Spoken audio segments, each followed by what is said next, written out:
Good afternoon. It's May 11th, 2005.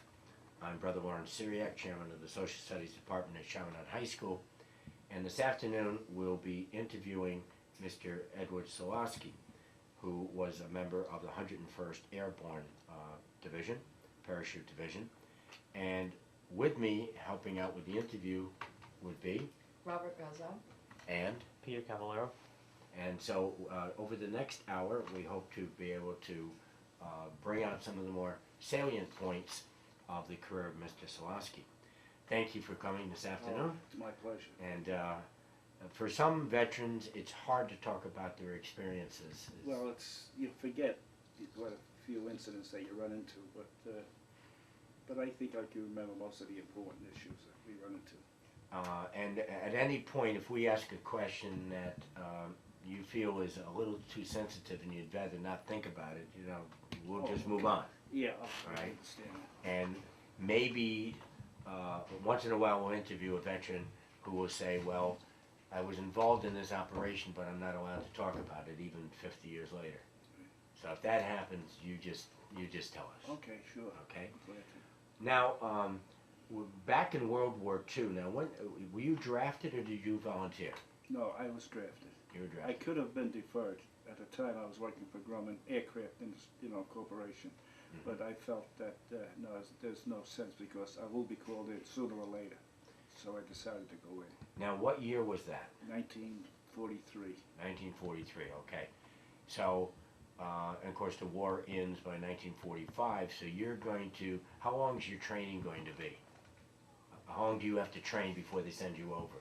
Well, I was really pushing. I was in field artillery, and then they put me into coast artillery, and then they put me in the searchlight division, and I was really moving around the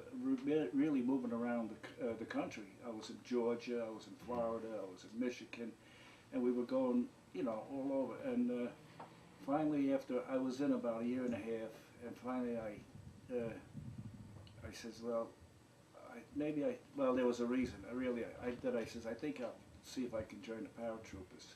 And that's when and the parachute training was 4 weeks.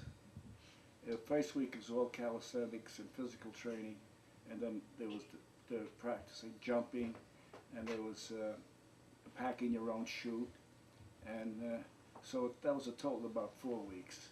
What altitudes were you jumping from? In combat, you jump at 400 feet normally, but Wow. in practice, that chute don't. Yeah, But kinda in practice, you jump around 800, 900 feet. Now, if I'm jumping at 400 feet, when does that chute have to open? 2 seconds? 10 seconds? Well, it opens immediately. Oh, okay. What happens, you have what they call a static line, Right. and that's hooked to the back of your parachute pack, and that's hooked to a line in the aircraft. As you go out the door, that line, as it extends, and the full extension, then it pulls the pack out and pulls the chute out of your pack. You don't pull your parachute on your own. Okay. That does that, unless you have the emergency chute, which is you have to do that. Okay.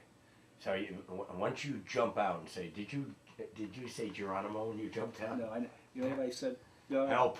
God, please open the chute. After it opened, I says, God, I'll take over from here. Now, this is going to sound a little strange, but just we're trying to get the full benefit of your experience. When you were in training in the paratrooper division, and when you actually went into action, was there anybody's chute that didn't open? Yes, there was a fellow at my stick, his chute didn't open. We jumped at 800 feet. His name was Kelly. His chute didn't open. He had what they call a streamer. The chute comes out of the pack, but it didn't blossom. It just, they call it a cigarette roll. Now, he hit the ground, and naturally the ambulance come out and the doctor come out, and they told him to lay still, and he wouldn't do it. He got up, and he says, then the captain come out, and he says, I give you an order to lay still. He says, keep your order. I'm not laying still. So somebody says, what about that, Captain? He says, what can I tell you? The kid, he didn't have a broken bone. He didn't have anything. He dropped 800, 800 feet. Oh, boy, mackerel. This is almost unbelievable. Yeah. Of course, the chute flooded all the way down, so that, Yeah, that probably it might have helped a little bit. What did you land on? I mean, it wasn't just cement. on the in a field, just an open field. Oh, That's the only time I ever heard that. Yeah. Then he went up again. We had to go up again, so he wouldn't freeze. What they freeze was when they refused to jump. Am I speaking loud enough? yes. So he wouldn't refuse to jump the second time, and the second time he jumped, the static line caught around his neck and almost severed his head off. And they told him, "That's it." He says, You're out of the paratroopers. "Yeah." He says, "Get out." No, he says, "No, I don't want to get out." So they let him stay. But I never seen him after that, so I don't know what happened. I think I would have tried Yeah, I would too. to peeling potatoes or something, but I don't think I'd jump again. Wow, that's incredible. Fortunately, that didn't happen to you. No, I had a streamer. Yeah. But this was when I was over in Europe. We had a practice jump, and my chute did the same thing. And as I was coming down, I landed atop of another paratrooper on his chute, and my weight sort of collapsed his chute and held me up long enough for the wind to get under my chute, so it would unwind, and mine popped open, and he started to go down. His chute collapsed from my weight, but when mine opened, it pulled me away from his chute. So we gave his chute a chance to get wind again, and we both come down pretty safe. Wow. Yeah. That was one of the big ones. Oh, yeah. Wow. So after all this moving around and training, when did you hit Europe? Early 1945 or late 1944? 45. So you hit 1945. Yeah. Now, my understanding is, like when you got to Europe, I guess you went to England first? Yeah, we went to England. All right. And then by 1945, you could cross the Channel and go into Normandy area? No, we crossed the Channel. We were in Southampton, England, and we crossed the Channel, and we stopped at Le Havre in France, and then they took us by train to Mamelon, France, where we had to stay until they find out where we were going to be replaced, And Okay. we got into I was assigned to C Company in the 506th, and from there, then I went with my troops then. Okay. Pete? All right, Mr. Solosky, I think you said that when you arrived in Europe, the Battle of the Bulge was going on, Yeah, and so which was the coldest winter in 50 years. so what were you what do you remember about that? About the Battle of the Bulge? Yeah. Well, freezing day and night. We slept on the ground in foxholes, and it was around 0 degrees. We weren't well equipped, and I think we lost quite a few soldiers or the paratroopers that were frozen. Some were frozen to death. Quite a few got trench feet. They lost their foot. They had to amputate them. But we lost quite a few from the weather. Did you drop into the Battle No, of the we didn't Bulge? drop in. Okay. That was an emergency. They trucked us in from Belgium, not from Belgium, from France, from Montmartre. They trucked us into Bastogne, outside of Bastogne. Now you were relieving or supporting units that were starting to collapse? The troopers, not troopers, but the infantry division who was there, they were running away. See, they said they were getting slaughtered. They said we had no chance. But they sent us in to try to hold Bastogne, because that was the main, I guess would be the main station where the German troops could take off from any direction. That was the main objective for them. But they never, and we were outnumbered, I'd say, about maybe 6 to 1. And I think we more or less bluffed our way in there. Now did we, you have to correct my knowledge of the history of that time. We ended up holding Bastogne? Pardon me? Did we end up holding Bastogne? Yeah, we held. General Patton finally arrived, and he come in, and we were surrounded. Right. And he come in, and he broke through, and he got us. That's what they relieved us. They didn't relieve us, but They gave us, we could bring supplies and ammunition, food, which we desperately needed. We didn't have hardly anything. We depended a lot on the people there if they could help us. Right. And they all would try to help us, you know. Now, all during this time, the Germans were attacking and attacking. You were in a defensive position? Yes, we were always in a defensive position. And that was our biggest fear, was a Tiger tank.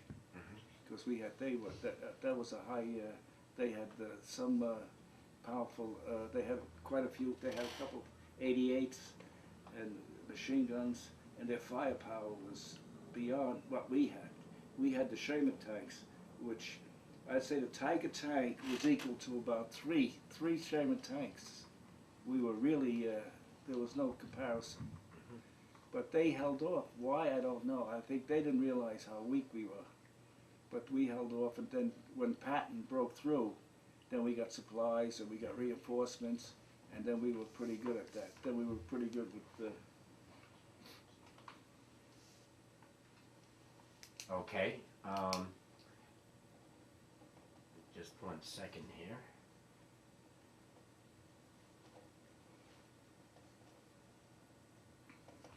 Okay, so now how long did that last? Well, the actual battle in Bear Stone before we broke through lasted about maybe about 3 weeks, but the whole battle lasted about 3 months, because then we started to advance, Okay. going into Germany. And Rob?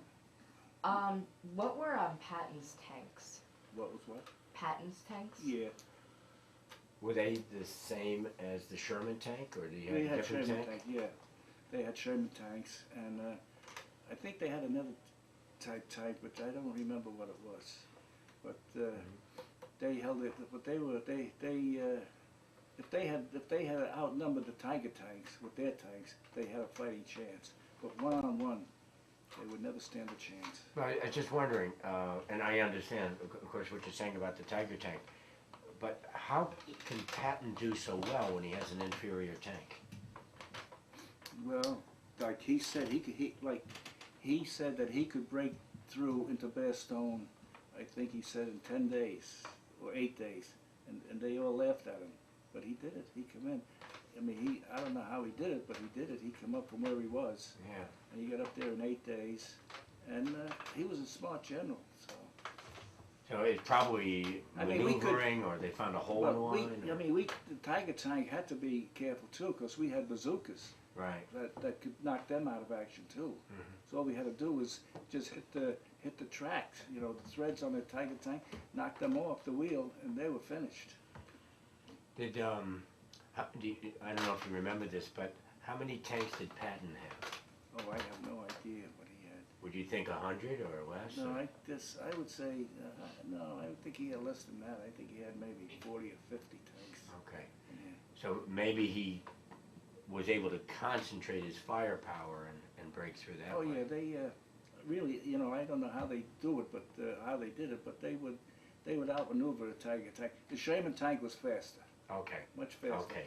The Tiger tank was much bigger, but the Sherman tank was much faster. So they could outmaneuver the Tiger tank, and get in a good position where they could shoot a bazooka into them, you know, and that would disable them. Okay. So it wasn't, you know, it wasn't completely that we couldn't fight them, but we did. Rob, did you have a question? Oh, yes. Yeah. You said your best memory of the war was when you had lunch with General Patton. How did that feel? That felt great.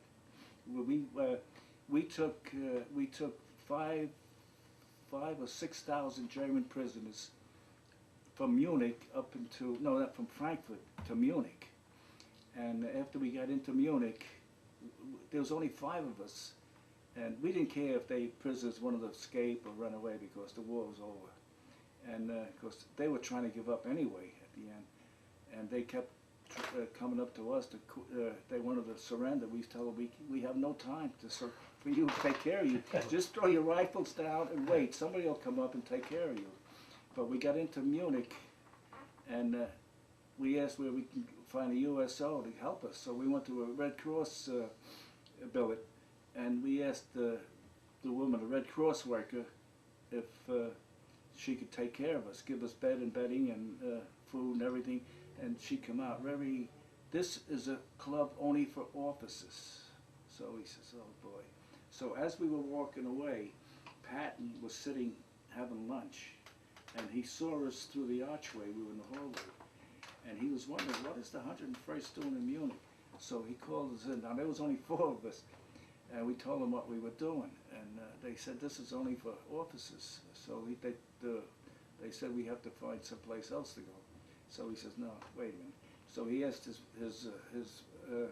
fellows that were sitting with him, his officers, he asked if they would sit someplace else. He would like to sit with us and have lunch with us.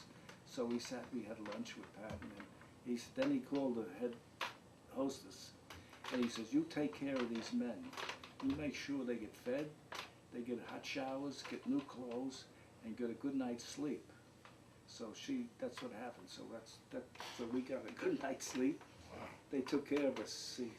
Did he, how did the conversation go? I mean, did he initiate the conversation, or you guys were just so amazed that you're sitting with Patton that you didn't know what to say? Yeah, no, first thing he said, he asked, what are you fellas doing here? And we told him what we would do. We brought up 5,000 prisoners up into Munich. He says, and then he said to this one lieutenant colonel over there, he says, these are my men. These are the men I want on my side. So, and then we discussed what we were doing and where we were going. And he said, now we're going to try to go over to the Pacific theater of operation, because we were selected to jump into Japan. And you know, it just went on like that. You know, just simple questions, and we had a nice meal. And he thanked us for sitting with him, and he wished us well. And did he say anything about Berlin? No. Like, in other words, whatever plans he had, or whatever. Well, he did say he wasn't sorry the war ended, but he thought we shouldn't stop with VE Day. We should have went after Russia. So that, you know, but it was all of Eisenhower. That was it. You know, there was no more fighting. But he was a fighting. You know, he was strictly Army fighting man. Now, I may have gotten this wrong, but there were 4 of you brought 5,000 prisoners? Yeah.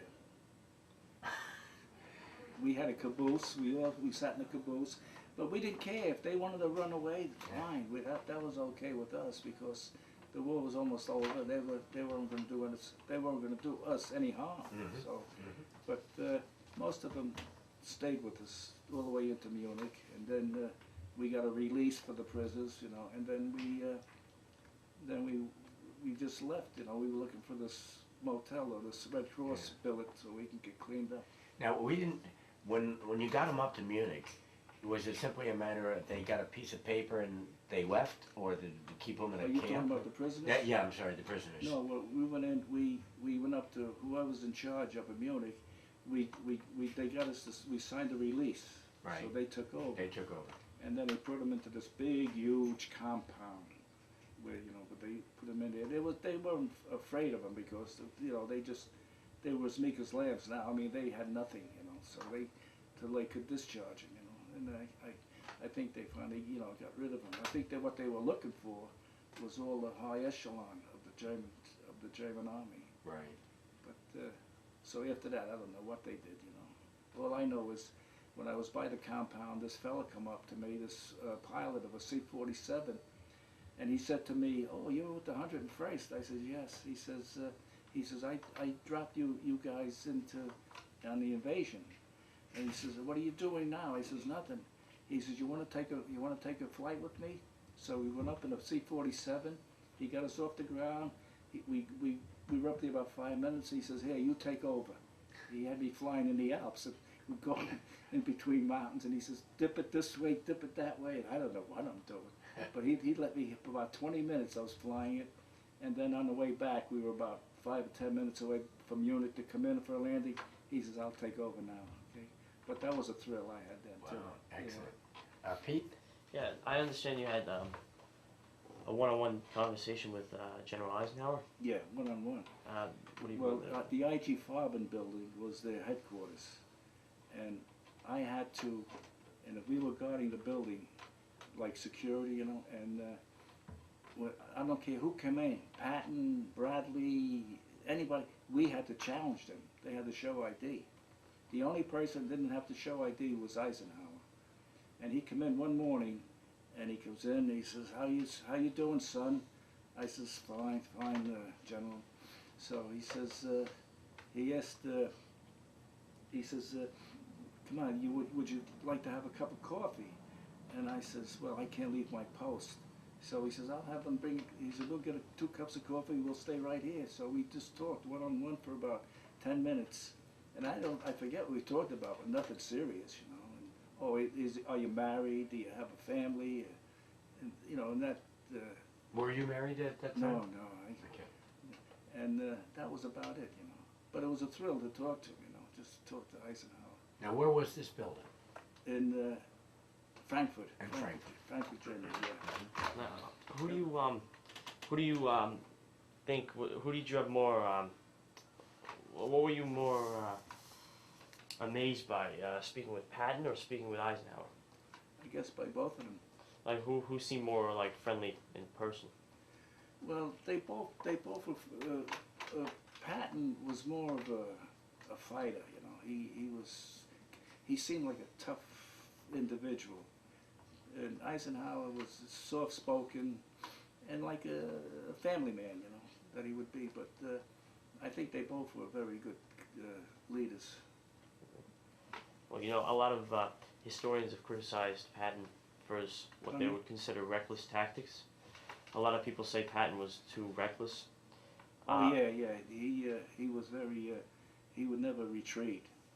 Do you think though he was what we needed at the time to get the job done? Yeah. I mean, he showed up Montgomery, you know, on every battle. He out dueled Montgomery.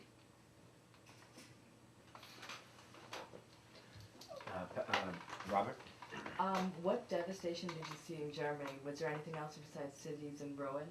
Say it again, please. Excuse me. I'm sorry. What devastation did you see in Germany? Was it anything besides cities in ruins? Cities and buildings. Cities in ruins. Oh, cities in ruin. Well, you saw, you know, dead bodies, you know, laying in the street. You know, some. I mean, I don't want to go. I really don't like. I'll just, you know, they were decapitated, just bodies without heads, without arms. But that's a, you know, that's after a while though, you become hardened for that. You don't even bother thinking about that. In Frankfurt, my understanding, just from reading history, was like one of the few things that was standing was the railroad station from our bombing. Is that accurate or exaggerated? Well, it was standing. It was blown. Where the station was blown out completely. So you had to go out maybe 200 yards. That's where it ended. So it really wasn't into Frankfurt. It was on it was outside of Frankfurt, but the tracks were still in place. Mm-hmm. And that's where we were stationed, just around maybe a mile away from that. Yeah. How about the town itself? Was there evidence of a lot of bombing of the town, like Berlin? Oh yeah. I'll tell you one of the biggest thrills I ever got was Christmas Eve. I was kind of homesick, so I just got dressed. I said, well, I'll go to Mass Christmas Day, you know, at the base.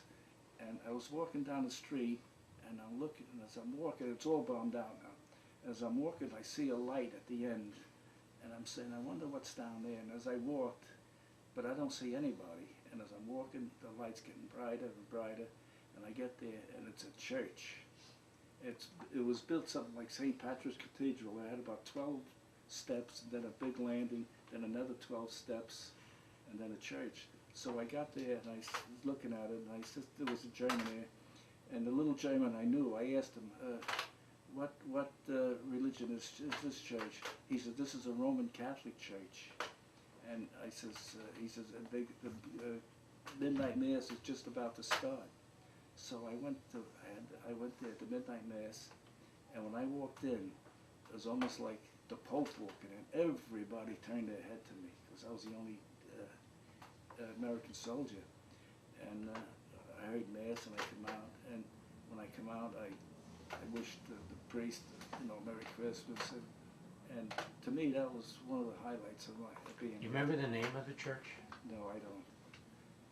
I wish I did, but it was something I just stumbled on. Yeah, because I was in Frankfurt. Oh, were you really? Yeah, in '65, and I was in that church, but I don't remember the name of it either. Yeah, I don't have no idea. I remember the steps and stuff. Oh, you do? Oh yeah, Oh, I remember that. Yeah. See, So here we are, both in the same church. We don't even remember the name of it. do you remember coming from the railroad station, taking out what? You went over a bridge? Yeah. Yeah. Yeah. Okay. Yeah. See what happened? Why I didn't see any of the GIs there? That was off limits. We weren't supposed to be there. Okay. See, and when I got after mass, as I was standing around trying to, talk with some of the people, it hit me. I said, why isn't there any GIs here? I said, it must be off limits. So then I says, if they know I'm here, the Hitler Youth, they were nasty. They were really nasty. It meant trouble. So on the way back, I took my .45 out, I cocked it, and I held it in my hand, walking back, all the way back. But I never run into any of them. Didn't the Hitler Youth, weren't they surrendering, or? Well, they all surrendered. They surrendered, but some of them were diehards. Okay. They would, even when we were up in Birch's Garden in Hitler's hideaway. Yeah. We were sitting by the river. Not me, I was back, but my two buddies of mine were sitting by the river drinking wine, and they both got killed by snipers. So some of them wouldn't give up. Did you see Hitler's bunker? Oh yeah, yeah. Oh, the bunker? No. No. You mean the Eagle's Nest up in the mountain? All right, you saw that. You Yeah. didn't see the bunker. Could you No, describe the Eagle's Nest? No, I never saw the bunker. We was up in the Eagle's Nest, yeah. Yeah. What was that like? Oh, beautiful, beautiful. The scenery, that was high up in a peak, and you just looked around the place. It was really a beautiful place. It amazed me that this guy was so greedy for more when he had all this up in the German Alps. It was a beautiful area, and I really thought it was, one of the nicest areas I've ever seen in my life. Solosky. Wow. It says here that you liberated the Landsberg concentration camp. Yeah. Could you tell us a little bit about that? Oh, sure. As we were coming up to trying to go into Austria, we were on what they call ducks. It's looks like a tub, a huge tub that has wheels that can go into the water or stay on land. And as we were coming up, we noticed this area. It was all fenced in, and nobody knew what it was. So they told us, they assigned us. They said there was about 30 of us. Says, go over and check it out. So when we went over there to check out this compound, we noticed there was all these prisoners of war, and it was all we saw these bodies in a big heap, and all dead bodies, and so I really didn't know what to do or what to think. So we tried to go into these barracks to see if we could, what's in there, but the stench was unbearable. I mean, they defecated, they urinated right where they slept. All these prisoners. So I was almost in tears though when I saw that. So I didn't know what to do, and not knowing what to do, I took my K rations and I took crackers out, and I crushed it in my hand like that. I crushed it. Instead of giving them the whole cracker, I says, maybe it'd be too much. So I tried to feed them, from the hand to the mouth, a little at a time. And then I took my handkerchief out, and I put my canteen of water, and I soaked the handkerchief, and I just put it to their mouth and let them just suck on the handkerchief, because I didn't want them to drink. And when I talked to some of the medics, he said it's the best thing you could have done. Because if you would have tried to feed them a cracker, you may have killed them, because they were so. But I felt good about that, But then they were telling us what they were doing. They would corral hundreds of prisoners, and they put them in a building, and then they would torch the building. And as they come running out, they would machine gun them. Right. And then they showed us where the gas chambers were, and the bodies that were still laying around there. And it was really an awful sight to see. Did you ever Did you have any knowledge of the German atrocities before you actually witnessed it for No, yourself? The none at all, newspapers, nothing? None at all. So this was a complete shock to you. You were confused. and It stuff. was. Nobody could understand what it was. They didn't know why it was like this. But General Taylor was there, so he assigned 12 of us to go into town and bring the people out there. Get as many people we can. I think from 10 to whatever age, and bring them out there. And they refused to come, so we had to fix bayonets and keep problem in the backside. You got to keep, and they had to go out and dig graves, and then they said they had no idea what was going on there, which it's very hard to believe. But like General Taylor said, this is something they'll never forget, and I guess nobody will ever forget it, you know. Do you have a picture connected with the Oh yeah. And we'll try to zero in This, on that. this is the picture I took. Oh, no, you hold it up and we'll try to focus sure, the camera on it. Sure. You want me to get out of the way? You want me to bring it closer? No, that's all right. And you took that picture. Yeah. And That's the first thing I saw when I went in. and what are we looking at? Is that bodies? Yeah. Like a field of bodies? Okay, we got that? All right, thank you. Okay. Now, did you take other pictures? Was that the, No, this is the only one I took. the only one you Yeah. took? It must have been hard even to take that picture. Yeah, see, I didn't, I just took it fast, but Right, I was more interested in trying to take care of them. right, which, exactly. But General Taylor says, just leave it alone. The Red Cross and the medical department will be coming up shortly. They'll take care of all these people. Now, when did they kill those people? Right before our troops arrived, or what? Oh yeah, yeah. Because they don't look decomposed or No, anything. that's right. What they do with these bodies, they pile them up, and then they would put them in these little coal. You ever see, these coal carts they have in coal mines? Yes. Something like that. They would put many bodies they can in each cart, and they would take them to the gas chambers or the incinerator, whichever and get rid of them. So they didn't even have a chance to hide these bodies. No, that's right. They did. Or anything. So Yeah, they were just, and the other ones were just walking around like they were, the ones that were still living just about barely could walk around. could you give us an estimate of how many people might have been in that camp, and then how many people were living when you got there? When I got there, on a pretty educated guess, I would say maybe 700 were living. But and dead, I would say there's probably another 1,000 laying. They have these big holes, pits they call it, and they had all the bodies stored in these pits because when they got room, when they got time, they would take them and ship them to the gas chamber or the Incinerator? Yeah. and they kept that's what they kept doing. So Now, do you know if these people were Jewish or Gypsy or simply caught in the war, or do you know anything they say about them? some of them were political prisoners, but most of them were Jewish. Mhm. They did have most of them were really Jewish. They had gypsies, I guess, and anybody that was against the party, they would have them in there. There are people today, few fortunately, who say that this Holocaust type of thing never took place. You're right. But from your experience, you saw it. Oh yeah. I mean, that's ridiculous to say that. I mean, there's several. There's several. These concentration camps are all over. There's some in Poland, some in Austria. Mhm. This one, and this concentration camp, this is where Adolf Hitler was imprisoned, and he wrote the book Mein Kampf. Oh, that's interesting. I didn't know that. Yeah. Yeah. He was a prisoner there, and he wrote the book Mein Kampf. And then after the war, just around the Now, late. that's in Austria, right?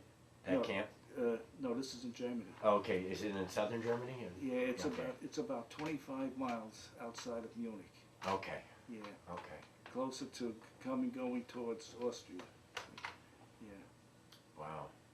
Do you know if that was a work camp or just like a holding camp before This- execution? As far as I know, it was just like a holding camp. Just, you know, let them die and then get rid of them. Wow. Now, what was your last action in Europe? Was it liberating these camps? Well, that Or- that was the only camp. That camp we come up Mhm. we come upon this camp by surprise. So this is 1945. Right, right. Now, what did your unit do after this camp? Well, we kept kept going towards Austria, and there were thousands and thousands of German soldiers trying to surrender. This is what I told you. We said we have no time to take care of you. He says just leave your rifles on the ground and sit here, and there'll be somebody coming up to take care of you. And we kept going in. This is when we went into Austria, and when we were trying to get to Hitler's Nest. Okay. Yeah, that's what it was. Now, after Hitler's Nest, what did your unit do? Did you get into Italy at all? Well, not really. We were on guard duty of some pass. I can't think of the name of the pass. Brenner Pass? No, this was A different pass. yeah, this was between Austria. Is it Austria and Italy, or well, I don't know what country it is. But you know, as a kid, if they keep pushing you around, you don't know where you're. Right, exactly. But we were on the border of Italy and this, and but that's as far as I got into Italy. Hmm. And then, how did you get home? I mean, Well, from we went to a town called Rohrs in Austria. We stayed there for about 2 months, and from there we went back into France, into a town called Chaminade, France. We stayed there for a while, and then they said that we were going to start training again for the war in Europe, for the war in the Pacific. But the war in the Pacific ended, so all we did then after that was we played softball, and, you know, a lot of sports, and you know, then they were sending troops home, and when I was supposed to go home, we went back to Camp Lucky Strike in France, and from there we were going to ship out to the United States, but I come down with yellow jaundice. oh, gee. So from there they shipped me all the way back to Frankfurt, Germany again, and they put me in the 97th General Hospital, which was the best thing that could happen to me. From there, all I did was go to Paris, I went to Switzerland, I went to Luxembourg, you know, just toured Europe, which I never would have done. Right, Yeah. right. Now, what was your occupation? This is just going back again to the beginning. I'm just double checking on time. How much time do we have? We have about 20 minutes. All right, we have 20 minutes. Good, that's plenty of time. What was your occupation when you were drafted? What were you doing when you were drafted? Working for Grumman? I was working for Grumman, yeah. Okay, as an engineer? No, I just got out of high school, Okay. and what happened, Hofstra University offered me a scholarship to go to Hofstra on a sportsman scholarship. And then I had a tryout with the New York Giants in baseball, who are now the San Francisco Giants. Right. They offered me to go down to White Sulphur Springs and try out for the Giants. And both of these things collapsed because that January I got my letter that I was going to go into the service. And when you came back, did you try to go pro again? I for tried to go baseball? back but they says no, it's you're too old now. I was only 22, Right. but they said it'll take us 3 years to train you to get back into it. So you know, it's just one of the things that happened. So what did you do then? Did you go back to Grumman? No, I went to Farmingdale, and then the Farmingdale Agricultural and Technical Institute for a year, and then I come back, and then I got a job. Grumman offered me a decent job, so I went back to Grumman, and I kind of liked it, and I ended up staying there. So, which Very good. yeah, so it turned out all right. You know, I raised my family, and then my 2 sons went to Chaminade. I don't know Yes. if you know that. Yeah, I had one of them. Oh, did you? Yeah. How, when you were drafted, you were not married, No. all right? The the woman that you eventually married, did you know her before you went into? No, she was from Milwaukee, Okay. and she came out to stay with her sister, who married a man from Mineola, and she was pregnant, so she took a leave of absence from her job in Milwaukee and stayed with her sister. She was going to stay for 6 months. And one day we coming out of Corpus Christi Church, and we both went into this little stationery store, and the girl that owned that stationery store I went to school with, and she says, "Did you see that girl come in here? Did you see that girl over there, Ed?" And I says, "Yeah." He says, "You're not married, are you?" I said, "No." He says, "You going with anyone?" I says, "No." He says, why don't you try to take her out? She's a very nice girl." So I said, "Oh, here we go again." So I said, "All right." So that's how it started. So I gave her a call, and we went out, and just, from there on in, it was good. Well, that's very, very interesting. Now, fortunately, you brought some medals and stuff with us. Could you explain that? Oh, yes, Just hold those up for the camera sure. and work your way through the medals. No, you can stay seated, I think. I could bring it closer. Just turn those around, Yeah. and he can zoom in on it, I believe. Oh, okay. Let me bring it up here. All right. Is that good enough? Okay. Now, can you work your way through those kind of and show us what they are? I just want to hold it steady for him. Okay. You can put it on the table, I guess. Put it on the table, you Okay, can good. concentrate there. Now this one here, this is the green one. This here is the Belgian Fort de Gear. Okay. This is my original, what do you call it? Insignia? New wings that I got Wings, when I okay. graduated from Parish. This is the French Fort de Gear. Now this one here is this is the European Theater of Operation. This is the World War II medal. This is the Good Conduct medal, and this is the Army of Occupation. Did I say that was no? That's right. Yeah. And this is the Combat Infantry badge. And this is the Presidential Citation.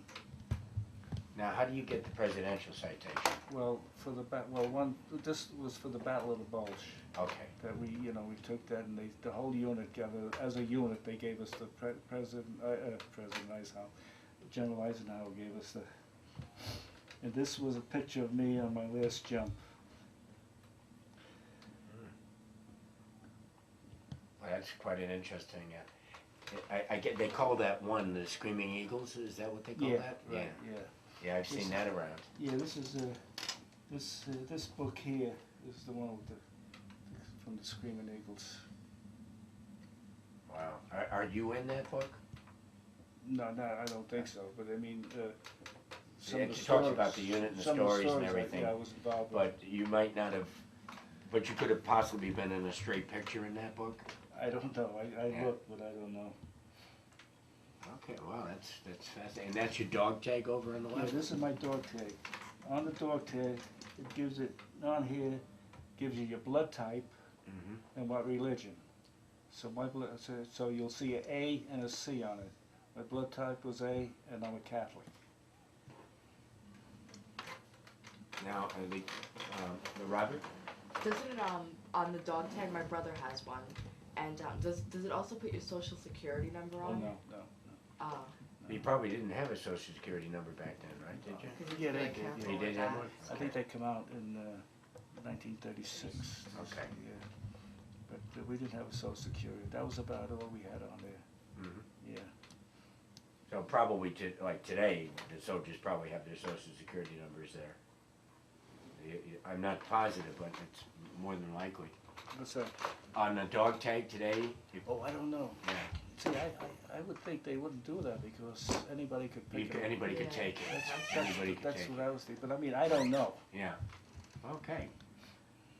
All right, Pete, do you have any questions? Yeah, I have a question. You said you were getting ready to go to the Pacific. Yeah. When the war ended. So do you think it was right for the use of the atomic bomb to end the war rather than to invade Japan? Yeah, You think that was justified?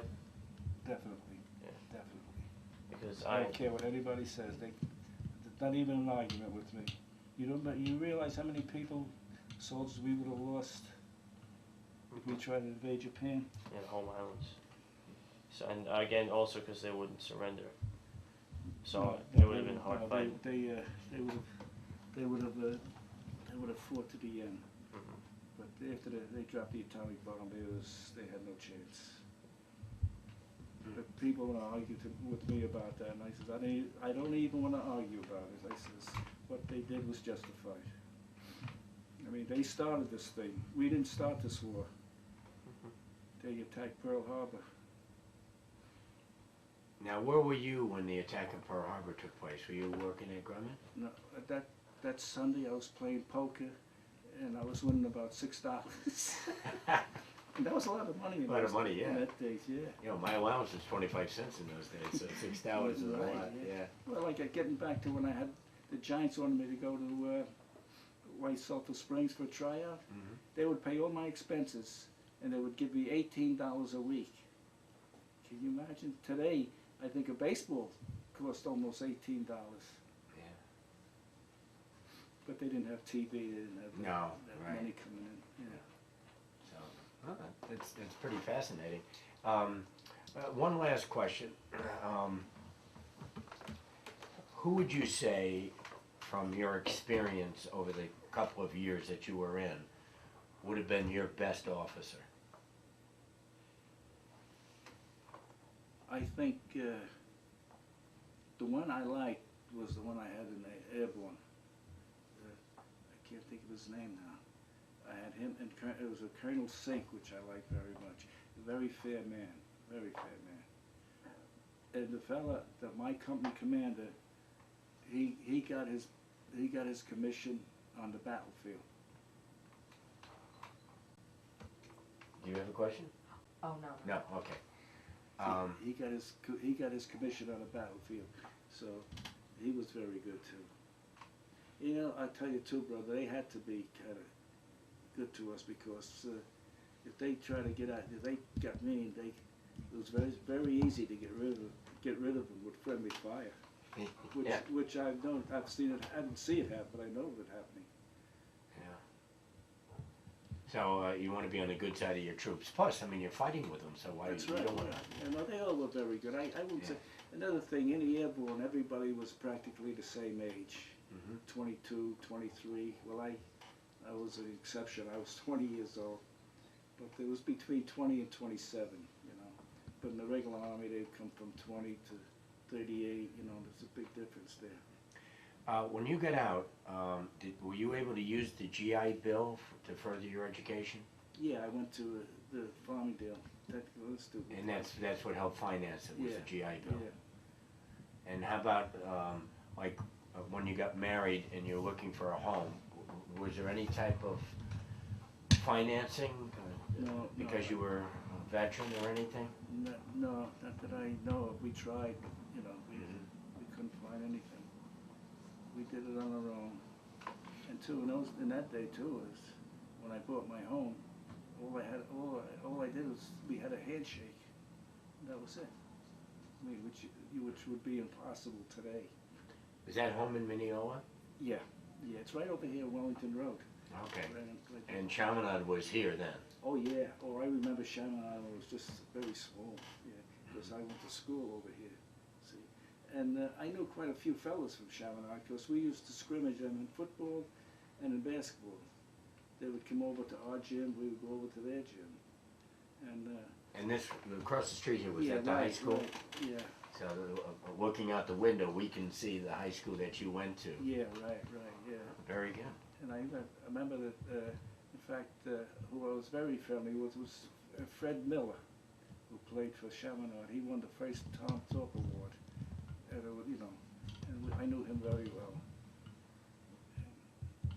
And I knew quite a few of them. Do you, are there any people that you fought with in World War II that you get together with? Well, I got together with one fella, and that was shortly after the war, though, maybe a year after the war. I got together with him, but then I lost contact with him, and that was about it. And about 4 years ago, I went to a reunion of the 101st Airborne, and I couldn't even find that one person that I knew, you know. Yeah, that would shock me. In fact, there were very few people from my company that were there, which I didn't understand. But anyway, I didn't know anybody. Where was that reunion? In Norfolk, Virginia. Okay. Yeah.